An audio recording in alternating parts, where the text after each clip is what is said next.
আসসালামু আলাইকুম। আপনারা সবাই ভালো আছেন?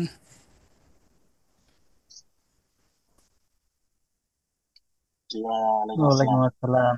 জি, আমরা ভালো আছি ইনশাল্লাহ। আপনারা সবাই কি ছিলেন আমাদের ডেমো ক্লাসে 25 তারিখ? জি, ছিলাম আমি। জি জি কেউ জি, কে- আমরা ছিলাম। কেউ কেমন আছেন, ছিলেন না? হ্যাঁ ভাই, আমি আচ্ছা। ছিলাম না। আচ্ছা, তাহলে আমি আমার ইন্ট্রোডাকশন দিয়ে শুরু করি। ওকে, আপনাদের সবাইকে স্বাগতম। আপনাদের আগ্রহের জন্য ধন্যবাদ। আমাদের এই ডিসেম্বর মাসের এটা ফার্স্ট পেজ। সো আপনাদের বেচের এই যে কোডটা দেখেন 12/2024-001, তো আমাদের ডিসেম্বর মাসে ফার্স্ট বেচ, এই জন্য আপনাদের বেচটা এভাবে নামকরণ করা হয়েছে। তো আমাদের হোয়াটসঅ্যাপ গ্রুপ আছে, ওইখানে আমাদের সব আপডেট দিয়ে দিব ইনশাল্লাহ। আর আমরা রেফারেন্স বই হিসেবে ইউজ করব স্পেকট্রাম ডয়েচ A1। এই বইটার পিডিএফ আপনারা অলরেডি পেয়ে গেছেন, যারা পারবেন অতি শীঘ্রই প্রিন্ট করে ফেলবেন। আমরা এটা থেকে রেগুলার প্র্যাকটিস করব। বইটার বিশেষত্ব হচ্ছে যে এই বইটার মধ্যে অনেকগুলা ডায়লগ এবং অনেকগুলা লিসেনিং টেস্ট আছে, তার পাশাপাশি ওইগুলার প্র্যাকটিস আছে, এবং যেই গ্রামার আইটেমগুলো ওইগুলো পাশে খুব সুন্দর করে দেওয়া আছে। আর যে কমন ফ্রেজগুলো বা স্ট্রাকচারগুলো, ওই স্ট্রাকচারগুলো পাশে দেওয়া আছে। সো আমরা দেখবো একটা বইটা প্র্যাকটিস করার সময় যে বইটা কিভাবে আমরা ইউজ করব। তার পাশাপাশি আপনারা দুইটা সফটওয়্যার ডাউনলোড করতে পারেন। একটা হচ্ছে গুগল ট্রান্সলেটর, আপনারা যারা ফোন ইউজ করেন অ্যান্ড্রয়েড প্লে স্টোরে পাবেন। ওইটা দিয়ে আমরা যে ওয়ার্ডগুলো অর্থ জানি না, ওই ওয়ার্ডগুলো দেখবো, ওই ওয়ার্ডগুলো সার্চ দিয়ে ভোকাবুলারিগুলো শিখে ফেলবো। আর আরেকটা হচ্ছে এই যে স্পেকট্রাম ডয়েচ A1, তাদের একটা অ্যান্ড্রয়েড অ্যাপ আছে যেটার মধ্যে আপনারা অডিওগুলো পেয়ে যাবেন অ্যাপের ভিতরে। সো অ্যাপটা ডাউনলোড করে এর ভিতরে ঢুকলে দেখবেন যে A1 A2 B1 B2 সবগুলোর অডিও সিডি চলে আসছে ফ্রি। সো এটা ডাউনলোড করে অডিওগুলো, A1 অডিওগুলো ডাউনলোড করলে আপনারা নেট ছাড়াও ওই অডিওগুলো প্লে করতে পারবেন ওই অ্যাপ থেকে। ঠিক আছে? সো অ্যাবাউট মি, আমার নাম হচ্ছে মোহাম্মদ সালাউদ্দিন। আপনারা জানেন যারা ছিলেন, আমি সাইবার সিকিউরিটি ইঞ্জিনিয়ার হিসেবে সিমেন্সে জব করতেছি। তো আমি পড়াশোনা করছি ফার্স্ট হচ্ছে Noakhali science and technology university থেকে ইনফরমেশন অ্যান্ড কমিউনিকেশন ইঞ্জিনিয়ারিং এর উপরে। তারপরে আমি ঢাকায় কিছুদিন জব করছিলাম মার্সকে, সাপ্লাই চেন এজেন্ট হিসেবে। দেন শর্ট করতেছি কারণ আমি এই কথাগুলো আগে বলছি। মাস্টার্স করছি আমি হক্সলে রাইনভাল থেকে, এটা জার্মানিতে। 2019-এ আসছিলাম জার্মানিতে, প্রায় 5 বছর 2 মাস চলতেছে আমার। তো ইনফরমেশন ইঞ্জিনিয়ারিং অ্যান্ড কম্পিউটার সায়েন্সে মাস্টার করার পাশাপাশি আমি জব করছিলাম আইটি সিস্টেম অ্যাডমিনিস্ট্রেটর হিসেবে সিজিন জার্মানি গিএমবিয়া নামক একটা প্রাইভেট কোম্পানিতে ডুসেলডর্ফে। আপনারা কেউ চিনেন ডুসেলডর্ফ, নাম শুনছেন?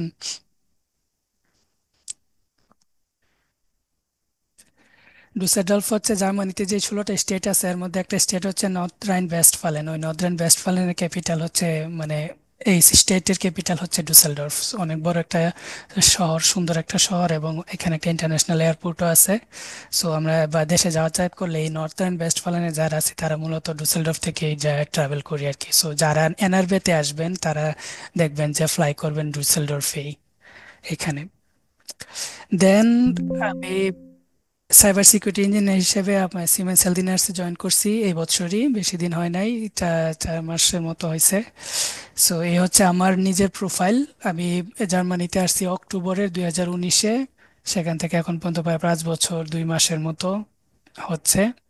এখন আগে আমি আসছিলাম হচ্ছে মাস্টার্স করার জন্য স্টুডেন্ট ভিসায়, নর্মাল মাস্টার্স ইংলিশে, আইএলটিএস সহ আসছিলাম।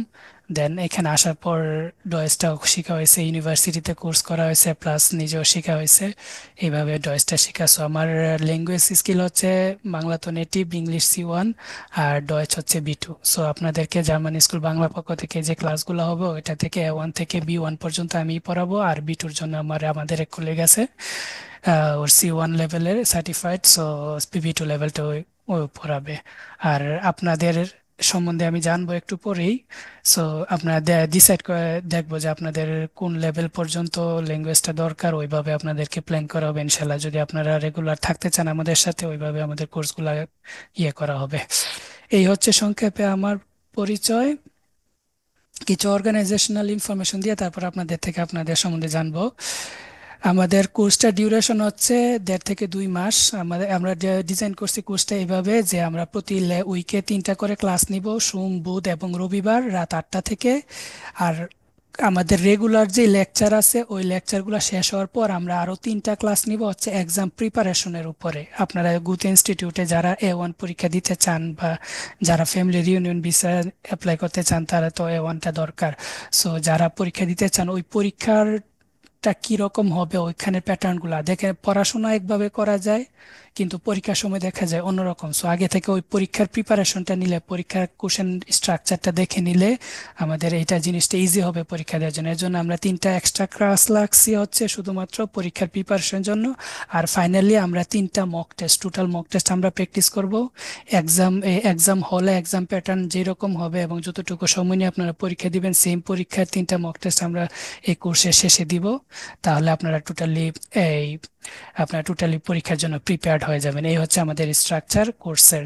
সো এটা 1.5 থেকে 2 মাসের ভিতরে আমরা কোর্সটা শেষ করব। আমরা ইন্টেন্সিভ বলার কারণ হচ্ছে আমরা কোর্সটাকে একটু ইন্টেন্স ওয়েতে পড়ানোর চেষ্টা করব, যেন অনেক বেশি সময় না লাগে আবার কম সময়ও না লাগে। সো মাঝামাঝি একটা সময় ধরা হয়েছে 1.5 থেকে 2 মাস। এটা খুব স্ট্যান্ডার্ড একটা সময়, কারণ হচ্ছে আপনারা যদি রেগুলার পড়াশোনা করেন, যে প্রতিদিন 2 ঘন্টা করে পড়াশোনা করেন, আমার সাথে সাথে এই কোর্সটাও শেষ হয়ে যাবে ইনশাল্লাহ, আর আপনারা খুব ভালো একটা প্রস্তুতিও হয়ে যাবে এটা। সো এটা খুব স্ট্যান্ডার্ড একটা সময়। আপনারা যারা রেগুলারিটি মেনটেন করতে পারবেন দেখবেন যে এই সময়টার ভিতরে ইনশাল্লাহ কোর্সটা খুব ভালোভাবে শেষ করে ফেলতে পারবেন। এই হচ্ছে অর্গানাইজেশনাল ইনফরমেশন। আর কিছু রেফারেন্স বুক আপনাদেরকে অলরেডি দিয়ে দিছি, আমাদের গুগল ড্রাইভের অ্যাক্সেসও দিয়ে দিছি। ওইখানে আমরা দেখবেন অনেক কয়েকটা ফোল্ডার আছে। ফার্স্টে একটা ফোল্ডার হচ্ছে আপনার বুকের মধ্যে আপনি বইয়ের সলিউশনটা পাবেন। তারপর হচ্ছে অডিও, লেকচার 7 থেকে লেকচার 12 পর্যন্ত, ওই 7 থেকে 12 লেকচার পর্যন্ত সবগুলো একসাথে এখানে দেওয়া আছে। তারপর চ্যাপ্টার 1 চ্যাপ্টার 2 করে দেওয়া আছে। ওই চ্যাপ্টার 1-এ আমরা যখন চ্যাপ্টার 1 পড়বো, চ্যাপ্টার 1-এর যে আমি স্লাইড পড়াবো ওই স্লাইডের পিডিএফটা দিয়ে দিব। ওইখানে চ্যাপ্টার 1-এর অডিওগুলো থাকবে। এভাবে চ্যাপ্টার 6 পর্যন্ত থাকবে। আর যে রেকর্ডিং নামের একটা ফোল্ডার আছে, ওই ফোল্ডারে আমাদের প্রতিদিনের ক্লাসের যে রেকর্ডিংটা, আমাদের ক্লাস কিন্তু রেকর্ড হচ্ছে। সো প্রতিদিনের রেকর্ডিংটা ওইখানে ক্লাস শেষে আপলোড করে দেওয়া হবে, যেন কেউ যদি ক্লাস মিসিং এ থাকেন, ক্লাসে কোনো কারণে অ্যাটেন্ড করতে না পারেন বা লেট অ্যাটেন্ড করতে করেন, যেন পরে ওই ব্যাকআপটা হয়ে যায় এই জন্য।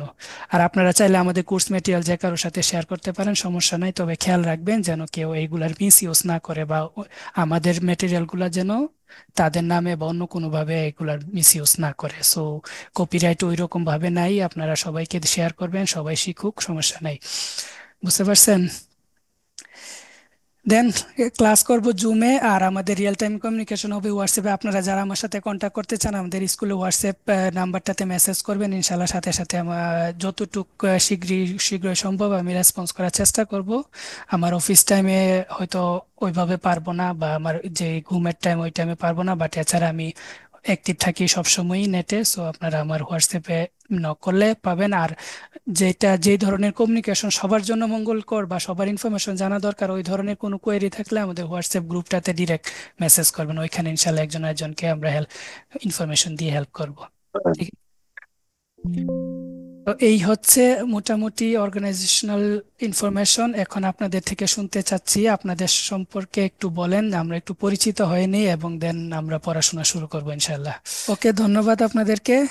তাহলে দেখা যাচ্ছে এখানে হাউস বিল্ডিং যারা করতে চান তাদের সংখ্যাটাই বেশি। সো হাউস বিল্ডিং সম্পর্কে বা অন্য প্রসেসগুলো সম্পর্কে আমরা ক্লাস শেষে ইনশাল্লাহ কথা বলবো। আর আপনাদের যে প্রশ্নগুলো আছে ওগুলো প্রতি ক্লাসের শেষে ইনশাল্লাহ আনসার দেওয়ার চেষ্টা করব।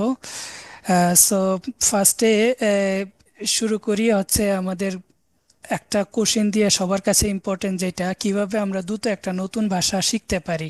কার কি মতামত বলেন তো দেখি। আমরা আজকে একটু ফার্স্ট পার্টটা একটু ডিসকাশনে যাব, দেন সেকেন্ড পার্ট থেকে পড়াশোনা শুরু করবো এবং নেক্সট ক্লাস থেকে একদম পুরোদমে আমরা স্টাডি করবো ইনশাল্লাহ। সো বলেন দেখি, যা যা নিজের অভিজ্ঞতা আছে ওই থেকে বলেন যে আমরা কি কি করলে আমরা একটা ভাষা নতুন করে শিখতে পারি। মাইক অন করে যে যেভাবে হ্যাঁ, ইচ্ছে বলতে ভাই। পারেন। আচ্ছা, জি বলেন। একটা নতুন ভাষা শেখার জন্য আমার কাছে মনে হয় যে প্রথমে ভাষাটা সম্পর্কে জানা, তারপরে আপনি মানে ওয়ার্ড গুলো আছে এগুলার মিনিং সম্পর্কে বা মিনিং কিভাবে করতে হয়। লাইক জার্মান ভাষার তো টোটালটাই হচ্ছে মানে ইংলিশের সাথে মিলে, ঠিক আছে, বাট নিয়মটা টোটালি আলাদা। এই সম্পর্কে আগে ডিটেলসে জানার পরে মেইন যে বিষয়টা সেটা হচ্ছে প্র্যাকটিস করতে হবে। তো আমার কাছে মনে হয় যে প্র্যাকটিসের উপরে আসলে কোনো কিছু নাই, যত ভালো প্র্যাকটিস করা যায় তত ভালো মানে আয়ত্ত করা যাবে বিষয়টা। আচ্ছা, অন্য কারো মতামত?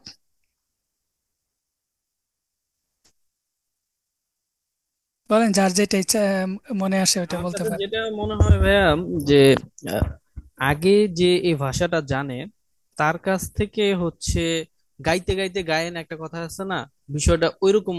আমার কাছে মনে হয় যে যে কোনো ভাষাই হোক না কেন, যে ওই ভাষাটা জানে, রপ্ত করে ফেলছে, তার কাছ থেকে আমি যত ইজিলি শিখতে পারবো, সেটা অন্য কারো কাছ থেকে আমি শিখতে পারবো। তার মানে আপনি বলতে চাচ্ছেন যে গাইডলাইন টাইপের কিছু, এন্ড হচ্ছে আহ হ্যাঁ, লিসেনিং বা এরকম কিছু। হ্যাঁ, হ্যাঁ। ওকে, আরো দুইটা পয়েন্ট পাইলাম। অন্য কেউ?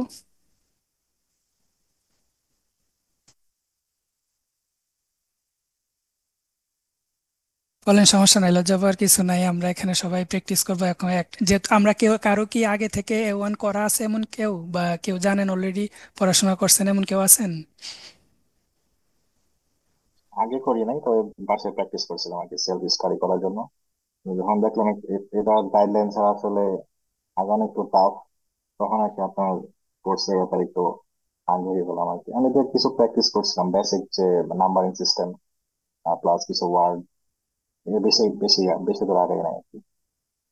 আচ্ছা, তাহলে আমি ধরে নিই আপনারা ভাষা সম্বন্ধে কিছু জানেন না, এবং আমরা শুরু থেকে শুরু করব। আর এই শুরু করার সময় আমরা প্র্যাকটিস করব, একসাথে প্রনাউন্সিয়েট করব, আমরা এবিসিডি গুলো পড়বো। সো এখানে কেউ ওই রকম ফিল করবেন না যে এইভাবে আমরা কেন পড়তেছি। আমরা ধরে নিব সবাই এখন একদম বাচ্চার মতো আছি। যেহেতু আমরা একটা ভাষা নতুন করে শিখতেছি, সো ওই ভাষার জন্য আমরা তো ছোটই, তাই না? সো আমাদের পড়াশোনাটা হবে খুব ইন্টারেক্টিভ, এবং আমরা শুরু থেকে ট্রাই করব। সো কেউ ওইভাবে, আমি জানি আমার থেকে হয়তো সিনিয়র কেউ আছেন, বা তো সো ওই এজ ডিফারেন্সটা আমরা কাউন্ট না করি আপাতত, হ্যাঁ। আমাদের কোর্সটার জন্য এটা হলে খুব হেল্পফুল হয়। আর জার্মানিতে আর একটা বিষয় হচ্ছে, এখানে এজ নিয়ে কেউ কোনো ইয়ে করে না, মানে ক্যালকুলেশন করে না। যারা একজন আরেকজনকে রেসপেক্ট দিলে সেটা তার পোস্ট বা পজিশন হিসেবে রেসপেক্ট দেয়। এখানে কেউ বড় হইলে তাকে ভাই বলে ডাকে বা আঙ্কেল বলে ডাকে, এমন কিছু না। এখানে আমরা সবাই সবাইকে নাম ধরে ডাকি, আমাদের প্রফেসরকে, আমাদের বসদেরকে আমরা নাম ধরে ডাকি। এই কালচারটা সম্বন্ধে হয়তো আপনারা অবগত আছেন। সো এখানে আপনি চাইলে আমাকেও নাম ধরে ডাকতে পারেন, কোনো সমস্যা নাই। Feel free to call me Mohammad অথবা সালাউদ্দিন, যেভাবে ইচ্ছা ওইভাবে। বাট আমরা ল্যাঙ্গুয়েজটা শেখার সময় আমরা প্র্যাকটিস করব একদম শুরু থেকে, এবং আমরা একসাথে এগুলো কেওস করে যে আমরা পড়াশোনা করি ওইভাবে ট্রাই করবো ওয়ানটা শিখার। ঠিক আছে? আর কেউ কি অ্যাড করতে ওর পারবেন যে কি কি করলে আমরা একটা ভাষা শিখতে পারি? যেহেতু বাংলা শিখছেন, ইংরেজি পারেন, অনেকে হয়তো পড়াশোনা করছেন, দেখি তো কি কি পয়েন্ট আসতে পারে আমরা। আমার কাছে মনে হয় ভোকাবুলারি এটা সবচেয়ে বেশি ইম্পর্টেন্ট। এরপর হচ্ছে গ্রামার, যে সিনট্যাক্স বা গ্রামার যে রুলস রেগুলেশন আছে ভোকাবুলারি এগুলো। লিখছি, তাহলে আর একটা হচ্ছে গ্রামার। আর প্র্যাকটিসের উপরে তো কোনো কথাই নেই, প্র্যাকটিস রেগুলার করতে হবে। হুম, প্র্যাকটিসও আমি অ্যাড করছি, ডিফারেন্ট কিছু। আর হোমওয়ার্ক যদি দেওয়া যায় রিটেনের মধ্যে, যেমন বাক্য তৈরি করা, কি গ্রামার তৈরি করা, মানে গ্রামার শেখানোর পর ওইটার উপরে যতটুকু আর কি প্র্যাকটিস হলো, সেটা ততটুকু হোমওয়ার্ক প্লাস নেক্সট ক্লাসে সেটার উপরে রিক্যাপ করা। ওকে। তাহলে একটা টেনশন থাকবে যে না, আমাদের নেক্সট ক্লাসে প্রশ্ন ধরতে পারে, আমাকে প্রস্তুতি নিয়ে আসতে হবে যে গত ক্লাসে কি হয়েছে, আমি এটা মিস দিলে হবে না। তো এই জিনিসটা কি আমার কাছে মনে হয় একটু জরুরি। মানে রেগুলারিটির কথা বলতেছেন? মানে আজকে ক্লাসে যেটা পড়ানো হলো, নেক্সট ক্লাসে প্রথম 10 মিনিট বা 20 মিনিটের মধ্যে আর কি কিছু মানে বেসিক প্র্যাকটিস কোশ্চেন করা, জিজ্ঞেস করা। রিভাইজ, হ্যাঁ, হ্যাঁ, যে আমরা রিভাইজ বিষয় যেটা। মনোযোগ দিয়েছিলাম কিনা, বা যেদিন আর কি ক্লাস ছিল না সেদিন আর কি প্র্যাকটিস করা হয়েছে কিনা, বা সেটা জাস্ট একটু চেক করা। নাইস। সো ধন্যবাদ আপনাদেরকে। সো আমি এখানে অনেক ভালো ভালো পয়েন্ট আসছে। সেটা হচ্ছে ফার্স্টে vocabulary practice, guideline, listening, grammar, homework আর রিভাইজ। আর আরেকটা জিনিস আমি অ্যাড করি, রেগুলারিটি। রেগুলারিটি মানে আপনার নিয়মিতভাবে একটা জিনিস করবেন। দেখেন, একটা ল্যাঙ্গুয়েজ, আমার 5 বছরে জার্মান এক্সপিরিয়েন্সে আর আমার B2 সার্টিফিকেশনের যে পাথটা ছিল ওইটার উপর ডিপেন্ড করে আমার কিছু এক্সপিরিয়েন্স আছে। সেটা হচ্ছে, একটা ভাষা শিখতে গেলে সবার আগে আপনার ওই ভাষাটা শব্দার্থের উপর আপনার ফোকাস করতে হবে। সেটা হচ্ছে ভোকাবুলারি। আপনি যতই গ্রামার শিখেন, যতই প্র্যাকটিস করেন, আপনি যা বলতে চাচ্ছেন তা বলার জন্য যদি শব্দ খুঁজে না পান, কোনো কাজে লাগলো না, তাই না? সো ফার্স্ট আমরা ল্যাঙ্গুয়েজ শেখার জন্য যে জিনিসটাতে ফোকাস করব সেটা হচ্ছে ভোকাবুলারি।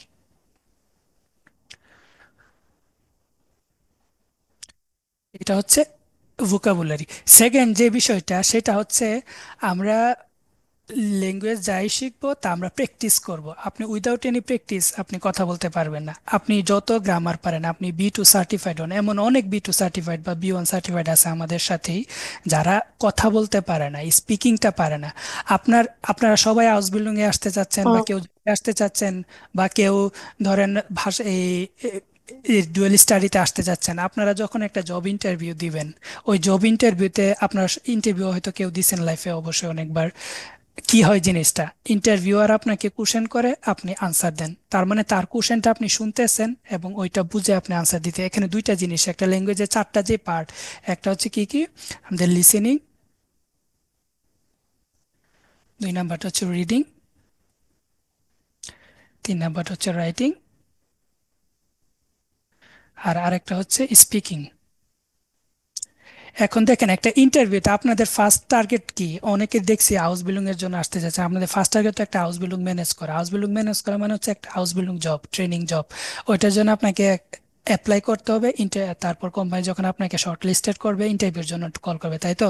সো ইন্টারভিউতে আপনার কি হবে? শুধু দুইটা জিনিস হবে, একটা হচ্ছে লিসেনিং, সে আপনাকে প্রশ্ন করবে, তার প্রশ্নটা শুনে আপনাকে বুঝতে হবে। আর সেকেন্ড হচ্ছে আপনার রিপ্লাই দিতে হবে, স্পিকিং। মাঝখানে রিডিং আর রাইটিং কিন্তু আপনার ইন্টারভিউতে নাই। সো এই দুইটা জিনিস আপনার রিয়েল লাইফে এখন কাজে লাগবে হাউস বিল্ডিং এ বা ডুয়াল স্টাডিতে আসার জন্য, ইন্টারভিউ দেওয়ার জন্য, এই দুইটা জিনিস। সো আমরা কি করব? আমরা প্র্যাকটিস করব। প্র্যাকটিস না করলে আপনি কথা বলতে পারবেন। আপনি যতই ভোকাবুলারি শিখেন, যতই প্র্যাকটিস, গ্রামার পারেন, রাইটিং পারেন, আপনি যদি প্র্যাকটিস না করেন, এই স্পিকিং মুখ দিয়ে আসবে না। আপনি এমন অনেককে দেখছি B1 B2 কমপ্লিট করে ফেলছে কিন্তু ভালো করে কথা বলতে পারতেছেন না। So, কথা বলতে না পারার কারণ হচ্ছে তারা প্র্যাকটিস করে নাই। সো আমাদের 2 নম্বর ইয়ে হচ্ছে প্র্যাকটিস। আমরা 2 নম্বর ফোকাস দিব প্র্যাকটিস। তারপর 3 নম্বর যেই ইম্পর্টেন্ট যেই কোয়ালিটিটা আমাদের দরকার সেটা হচ্ছে রেগুলারিটি। রেগুলারিটিটা কেন আমি বলি, আপনি আজকে কিছু পড়াশোনা করছেন, কালকে পড়লেন না, আপনি এই পড়লো, প্র্যাকটিস তো হইলো না, সাথে আপনি ভুলে গেলেন, কিছুদিন পরে ভুলে গেলেন। সো একটা ল্যাঙ্গুয়েজ, জার্মান ল্যাঙ্গুয়েজটাকে অনেকে বলে খুব কঠিন, আসলে এটা ভুল কথা। ল্যাঙ্গুয়েজ কখনো কোনো কঠিন কিছু না। ল্যাঙ্গুয়েজ যত আপনার ওয়ার্ডগুলা শুনতে আপনার কিরকম অড লাগতে পারে, বা সেম ভাবে ইংলিশটা অন্য কোনো দেশের মানুষের কাছে শুনতে অড লাগে, বাংলাটা ওদের কাছে আরো বেশি লাগে। জার্মানরা বাংলা শব্দ মুখ দিয়ে আনতেই পারে না, সেই তুলনায় আমরা তো আরো ভালো আছি। আমরা তো জার্মান শব্দগুলো উচ্চারণ করতে পারি, ফুললি হয়তো হয় না, বাট আমরা পারি। সো আমাদের জন্য জার্মান শেখাটা খুবই ইজি। কি একটা ল্যাঙ্গুয়েজ সবসময় শেখা ইজি, আপনি যদি এটা প্র্যাকটিস করতে থাকেন। কঠিন কোন কাজটা? কঠিন হচ্ছে ওই ল্যাঙ্গুয়েজটা শেখার জন্য যে রেগুলার আপনি একটা নির্দিষ্ট টাইম দিতেছেন ওইটার পিছনে, ওই মানসিকতাটা, ওই রেগুলারিটিটা ধরে রাখাটা হচ্ছে আপনার জন্য কঠিন কাজ। এই জিনিসটা সবাই পারে না দেখেই সবাই, অনেকেই পারে না, এজন্য ল্যাঙ্গুয়েজ শিখতে পারে না। সো আমাদের রেগুলারিটি রাখতে হবে। আমরা দিনে 1 ঘন্টা পড়ি বা 2 ঘন্টা পড়ি, যাই পড়ি, আমরা প্রতিদিন ওই সময়টুকুতে ওইটা প্র্যাকটিস করব। এই 3টা জিনিসে ফোকাস করলে ইনশাল্লাহ আমরা ল্যাঙ্গুয়েজটা খুব তাড়াতাড়ি শিখতে পারবো। তাহলে আমরা ফার্স্টে কি কি কি করব? ভোকাবুলারি শিখবো, প্রচুর ভোকাবুলারি শিখবো। ভোকাবুলারি ছাড়া কথা বলা সম্ভব না, কারণ আপনি যা ফিল করেন না বলতে না পারলে তো লাভ হইলো না শিক্ষা। 2 নম্বর হচ্ছে আমরা যা শিখছি তা প্র্যাকটিস করব। আমরা যা শিখছি তা প্র্যাকটিস করবো। আমি আজকে ক্লাসে শেষে আপনাদেরকে টিমমেট বানিয়ে দিব, বা গ্রুপমেট, একজন আরেকজনকে গ্রুপ, মানে এটাকে বলে আনস্প্রেস পার্টনার, মানে স্পিকিং পার্টনার। সো আপনারা একজন আরেকজনের পার্টনার খুঁজে নিবেন, এবং প্রতিদিন ক্লাস শেষে হোক বা দিনের বেলা হোক, আপনারা যে স্পিকিং টেস্টগুলো আছে আমরা পড়াবো, ওইগুলো আপনারা নিজেদের মধ্যে প্র্যাকটিস করবেন আপনার পার্টনারের সাথে। এভাবে করে আপনার স্পিকিংটা প্র্যাকটিস করতে পারবেন। গেল 2 নম্বর। আর 3 নম্বর কাজ হচ্ছে আমাদের রেগুলারিটি রাখতে হবে। আপনারা প্রতিদিন একটা টাইম বরাদ্দ করবেন যে এই সময়টার মধ্যে আমরা প্রতিদিন যা পড়াইছি তার পড়াগুলো, হোমওয়ার্কগুলো করবো এবং নিজে ভোকাবুলারি শিখবো, আগেরগুলো রিভাইজ দিবে, এভাবে। ঠিক আছে? আমরা এই 3টা কাজ করতে পারবো ইনশাল্লাহ। ইনশাল্লাহ ভাইয়া। এই 3টা কাজ যদি করতে পারেন তাহলে আপনি সেলফ স্টাডি করলে অনেক দূর আগে যেতে পারেন। আর সাথে গাইডলাইনের যে গাইডলাইনের কথা এখানে বলা হয়েছে, গাইডলাইন তো আমি গাইডলাইনের জন্য তো ভর্তি হয়েছেন, আমি ইনশাল্লাহ ছোট্টুক পারে গাইড দিব, আপনাদের রিভাইজ করব প্রতিদিন ক্লাসে। আমরা আজকে যা হোমওয়ার্ক দিব, নেক্সট ক্লাসে শুরুর দিকে আমরা ওই হোমওয়ার্কগুলো চেক করব, বা আমরা একসাথে সবাই মিলে প্র্যাকটিস করার চেষ্টা করব, হোমওয়ার্কগুলো সলভ করার চেষ্টা করব।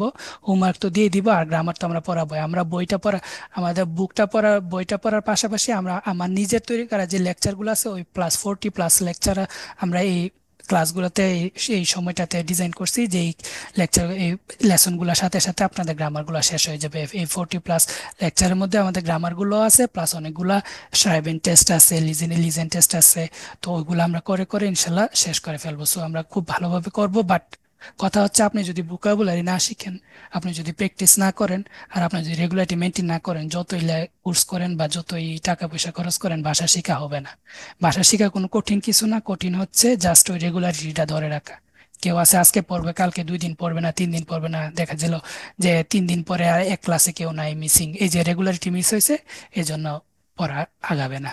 সো এই এই 3টা জিনিস আমরা ধরে রাখবো, ইনশাল্লাহ আমরা ভালোভাবে A1 কোর্সটা শেষ করতে পারবো।